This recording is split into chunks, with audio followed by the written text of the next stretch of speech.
সবাইকে স্বাগত। আজ আমি নবম শ্রেণীর ভৌতবিজ্ঞানের পার্ট 1, পার্ট 2 এবং পার্ট 3 এই তিনটি পার্টের উত্তর নিয়ে আলোচনা করব।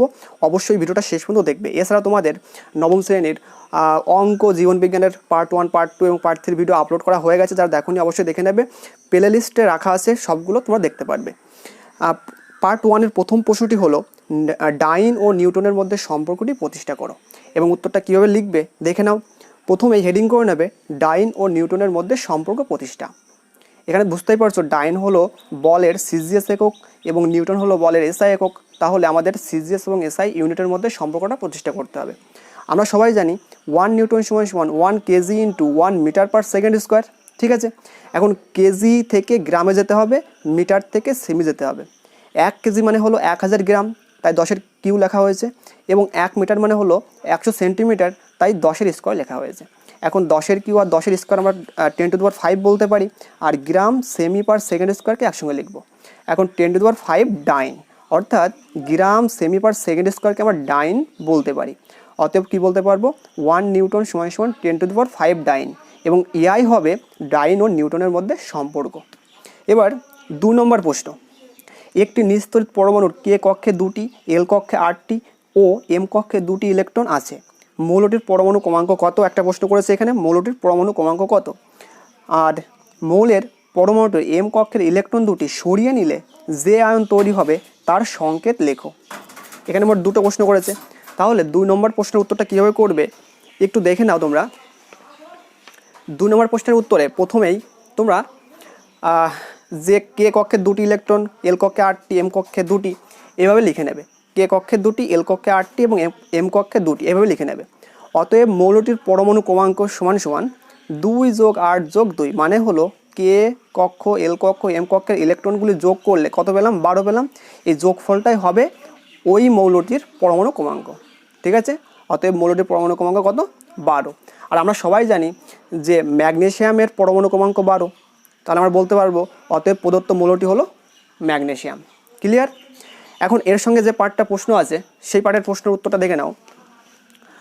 পরমাণুটির এম কক্ষের ইলেকট্রন 2টি সরিয়ে নিলে যে আয়ন তৈরি হবে তার সংকেত হবে Mg2+।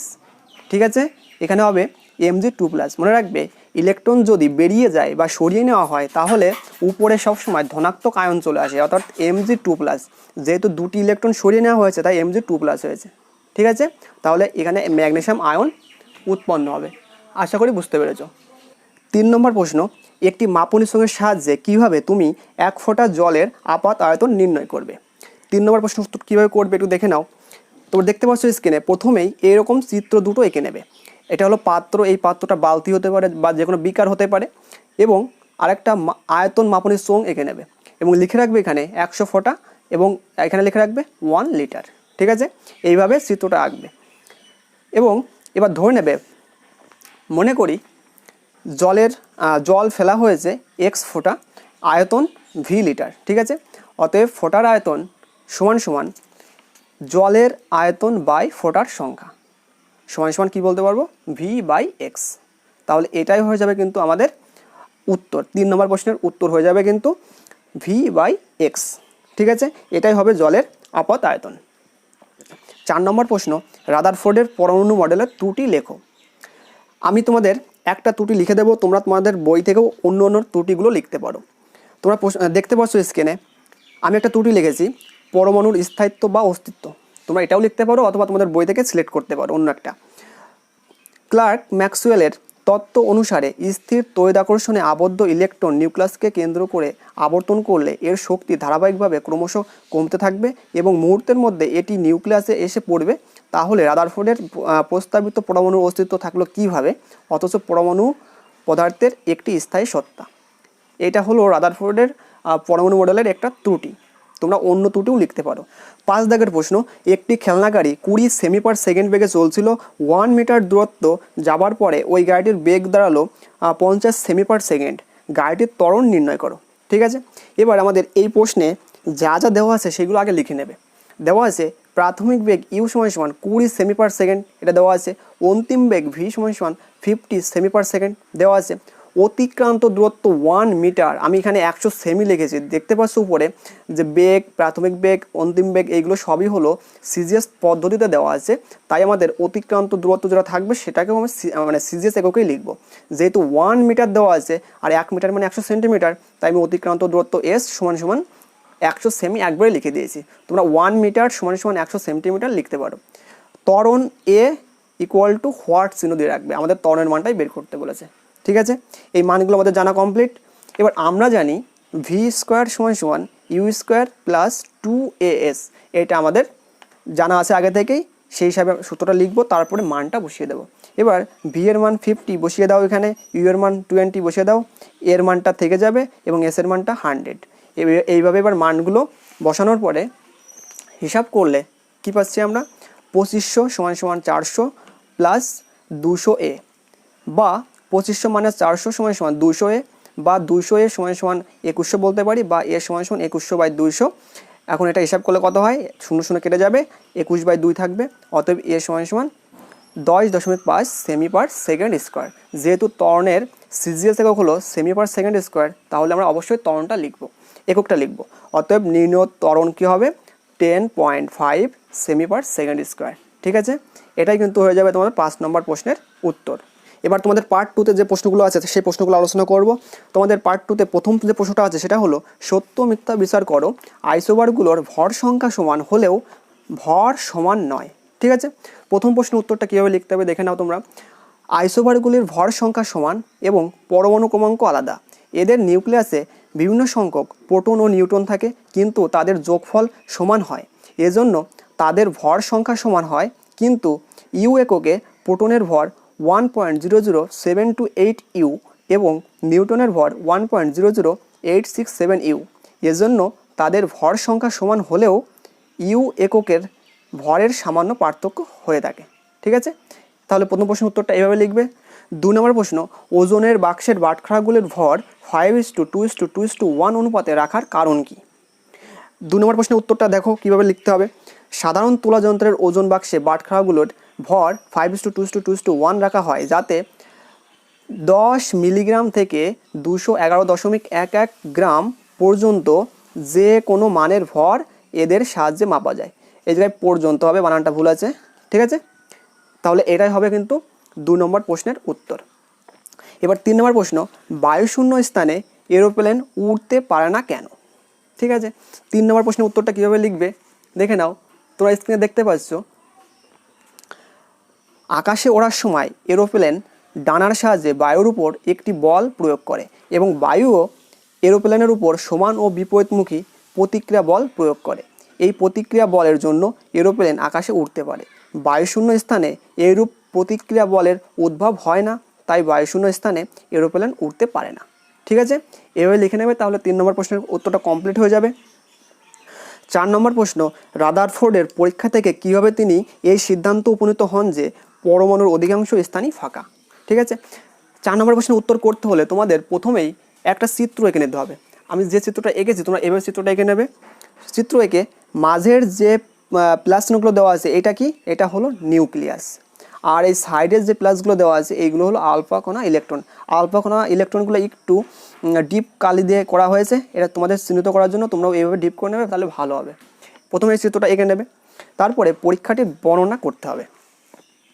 এখন তিনি পরীক্ষা করে কি দেখেছিলেন, রাদারফোর্ড একটি বায়ুশূন্য আবদ্ধ নলে অবস্থিত 0.0000004 মিটার পুরু সোনার পাতের উপর থেকে নির্গত তীব্র গতিবেগযুক্ত আলফা কণা, এটা হলো আলফা কণা। ঠিক আছে, আলফা কণা চালনা করেন।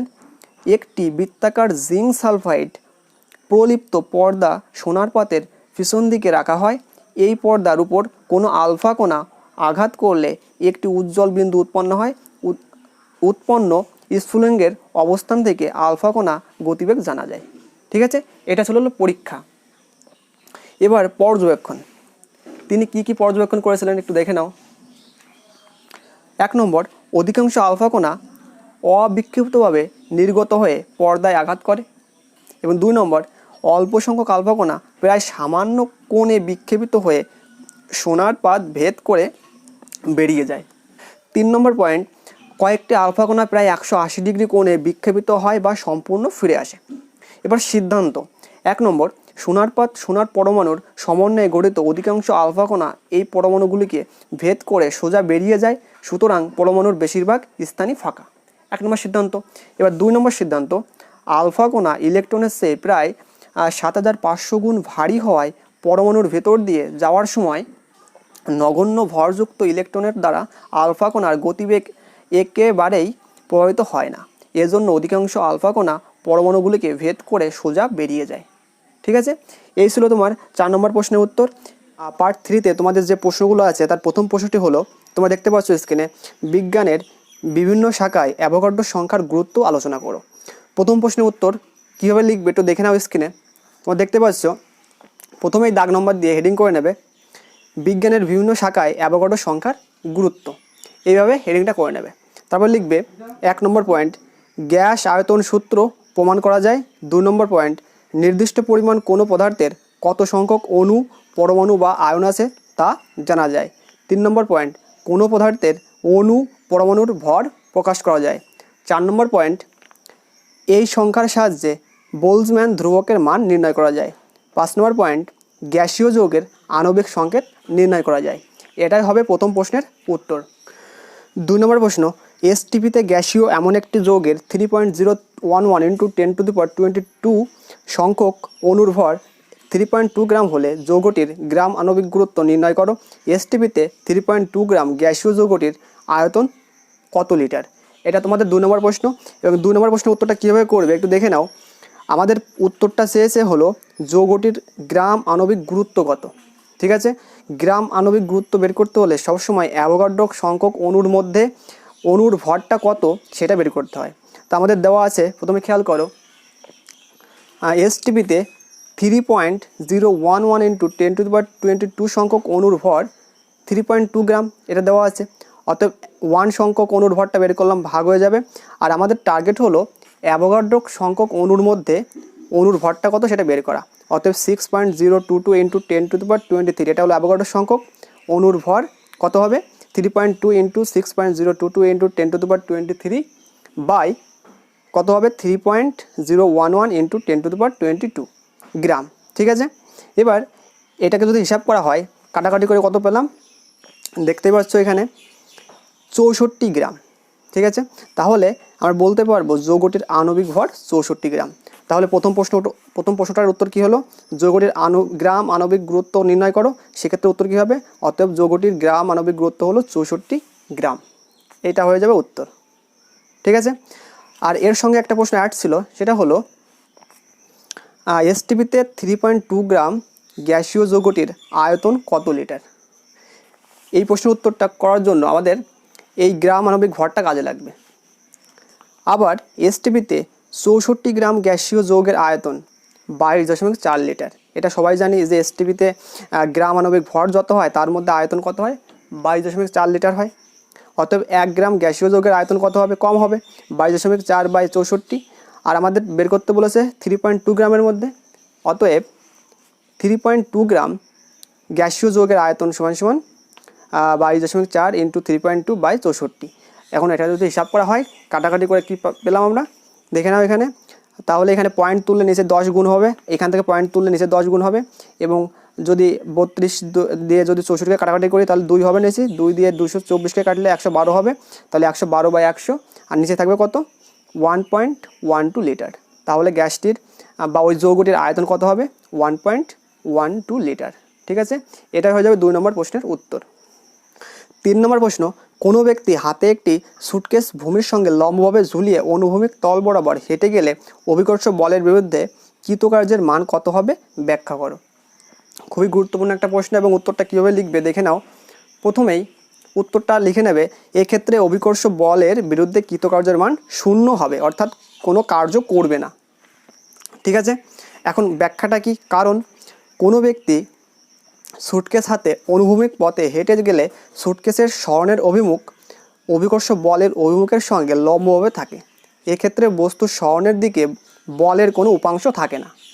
ঠিক আছে, তাই কৃতকার্যের পরিমাণ কী হবে, W = F × S cos θ। যেহেতু এখানে লম্বভাবে থাকে অর্থাৎ এখানে কোণটা কত মানে কোণটা হলো 90 ডিগ্রি, আর কস 90 ডিগ্রি মানে হলো শূন্য, তাহলে এফ ইন্টু এস ইন্টু শূন্য করলে শূন্য হয়ে যাবে, অর্থাৎ কৃতকার্যের পরিমাণ এখানে শূন্য হবে। অ্যাকচুয়ালি এভাবে থাকে, দেখে নাও, এদের যে মধ্যবর্তী কোণটা থাকে সেটা হলো 90 ডিগ্রি। এখন এই 90 ডিগ্রি থাকার জন্য আমি যদি কস 90 বসিয়ে দেই তাহলে কস 90 মান শূন্য হয়, সেহেতু আমরা বলতে পারবো এফ ইন্টু এস ইন্টু 0, তার মানে গুণফলটা হবে শূন্য, অর্থাৎ কৃতকার্যের পরিমাণটা হবে শূন্য, কোনো কাজ করবে না। ঠিক আছে, এটাই হয়ে যাবে কিন্তু 3 নম্বর প্রশ্নের উত্তর। 4 নম্বর প্রশ্ন, একটি 100 গ্রাম ভরের বস্তু 500 মিটার উচ্চতা থেকে বাধাহীনভাবে পড়তে শুরু করার 3 সেকেন্ড পরে তার গতিশক্তি কত হবে নির্ণয় করো। একটা অঙ্ক দিয়েছে, এখন বস্তুটির ভর কি বলেছে এখানে 100 গ্রাম এবং উচ্চতা বলেছে 500 মিটার। ঠিক আছে, আমরা দেখি অঙ্কটা কীভাবে করা যায়। তোমার দেখতে পাচ্ছ আমি প্রথমে লিখে নিয়েছি, দেওয়া আছে, এগুলো তোমার লিখে নেবে। প্রথমে দেওয়া আছে বস্তুর ভর সমান সমান 100 গ্রাম, আমি গ্রামটাকে কেজিতে কনভার্ট করব, আর গ্রাম থেকে কেজিতে যেতে হলে সবসময় 1000 দিয়ে ভাগ করতে হয়। তো 1000 দিয়ে ভাগ করলে কত হবে, 100/1000, শূন্য শূন্য কেটে যাবে, তাহলে 1/10 কেজি পেয়ে গেলাম। ঠিক আছে, এবার বস্তুর প্রাথমিক বেগ ইউ সমান সমান 0। ঠিক আছে, যেহেতু বস্তুটা একটা স্থির অবস্থা থেকে পড়তে শুরু করেছিল, যখন স্থির ছিল তখন নিশ্চয়ই প্রাথমিক বেগ 0 থাকে, এই জন্য প্রাথমিক বেগ ইউ সমান সমান 0 মিটার পার সেকেন্ড। অন্তিম বেগ সমান সমান ভি ধরে নিলাম, নিশ্চয়ই একটা অন্তিম বেগ পাবো, সেটা আমাদের ভি ধরে নিতে হবে। সময় টি সমান সমান 3 সেকেন্ড, এটা বলে দেওয়া আছে। আর আমরা জানি অভিকর্ষ ত্বরণ জি এর মান কত, 9.8 মিটার পার সেকেন্ড স্কোয়ার। যেহেতু এই ত্বরণটা হবে অভিকর্ষ ত্বরণ, কেননা উপর থেকে একটা বস্তু নিচের দিকে পড়ছে, এক্ষেত্রে অভিকর্ষ ত্বরণটা কাজ করে। এখন আমরা জানি ভি সমান সমান ইউ প্লাস জিটি। ঠিক আছে, উপর থেকে নিচে নামলে প্লাস হয়, আর নিচ থেকে উপরে কোনো বস্তু মানে ছুঁড়ে মারলে উপরের দিকে সেটা মাইনাস হয়। যেহেতু এখানে উপর থেকে নিচের দিকে পড়ছে, তাহলে বলতে পারবো ভি সমান সমান ইউ প্লাস জিটি। এখন মানটা যদি বসিয়ে দেওয়া হয়, ভি সমান সমান ইউ এর মান 0, আর জি এর মান 9.8, আর সময়ের মান 3, তাহলে কী বলতে পারবো, ভি সমান সমান গুণ করলে 29.4 মিটার পার সেকেন্ড। তাহলে অন্তিম বেগটা কত পেলাম, 29.4 মিটার পার সেকেন্ড। এখন আমাদের চেয়েছে বস্তুটির গতিশক্তি কত। আমরা সবাই জানি যে বস্তুর গতিশক্তি অর্থাৎ কাইনেটিক এনার্জির ফর্মুলা হলো ব্র্যাকেটে ই কে লিখবে, ই সাফিক্স কে লিখবে, সমান সমান হাফ এম ভি স্কোয়ার। এখন এম হলো বস্তুর ভর, ভি হলো বস্তুর বেগ। এখন এই মানগুলো বসিয়ে দিলে আমাদের উত্তরটা বেরিয়ে আসবে। দেখতে পাচ্ছ তোমরা এখানে হাফ ইন্টু এম এর মান, ভরের মান হলো 1/10, ভি এর মান বের করেছে হলো 29.4। এখানে যদি মানটা বসিয়ে দেওয়া হয় তাহলে কত হবে উত্তরটা, 43.218 জুল। যেহেতু গতিশক্তি হলো এক প্রকার মানে শক্তি, এখানে গতিশক্তি বলতে একবার শক্তি, আর শক্তির একক কী হবে, জুল হবে, তাহলে এককটা হবে জুল এবং মানটা হবে 43.218 জুল। এটা হয়ে যাবে কিন্তু 4 নম্বর প্রশ্নের উত্তর। ধন্যবাদ সবাইকে ভিডিওটা সম্পূর্ণ দেখার জন্য।